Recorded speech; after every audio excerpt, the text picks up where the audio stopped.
اللہ پاک نے قرآن میں فرمایا، اور تم مجھے ویسا ہی پاؤ گے جیسا میرا گمان کرو گے۔ یہ ہم سب پڑھتے ہیں لیکن سمجھتے نہیں۔ کیا تم جانتے ہو کہ جب حضرت موسیٰ کے پیچھے فوج لگی ہوئی تھی تب اللہ نے کیوں سمندر کو 2 حصوں میں بانٹ دیا؟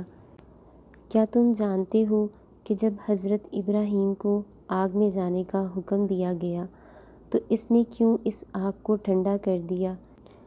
کیا تم جانتے ہو کہ اس نے یوسف کو کیوں کنویں میں بھی پالا؟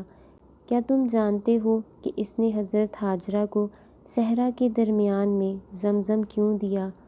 کیوں اس نے حضرت یونس کو مچھلی کے پیٹ میں محفوظ رکھا؟ کیوں اس نے زکریا کو عمر کی آخری حصے میں پہلی اولاد سے نوازا؟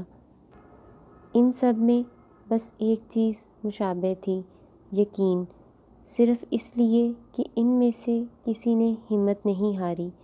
انہوں نے یقین رکھا کہ خدا راستہ نکالے گا، اور دیکھو خدا نے راستہ نکالا۔ وہ سب اس پر یقین رکھ کر آگے بڑھتے رہے، اور دیکھو اس رب نے بھی انہیں مایوس نہیں کیا۔ اور توکل تو یہی ہے کہ راستہ نہ ہو اور تم کہو اللہ راستہ بنانے والا ہے۔ جب تم اس کا اچھا گمان کرو گے تو تم یقیناً سب اچھا ہی پاؤ گے، اور پھر دیکھو راہیں وہاں سے نکلیں گی جہاں تمہارا وہم و گمان بھی نہیں جا سکتا۔ تو پھر دعا مانگنا کبھی مت چھوڑنا، اور اس یقین کے ساتھ مانگنا کہ وہ ہر حال میں دے گا۔ پھر دیکھنا تمہاری دعاؤں کے جوابات ان صورتوں میں آئیں گے کہ تم مطمئن ہو جاؤ گے۔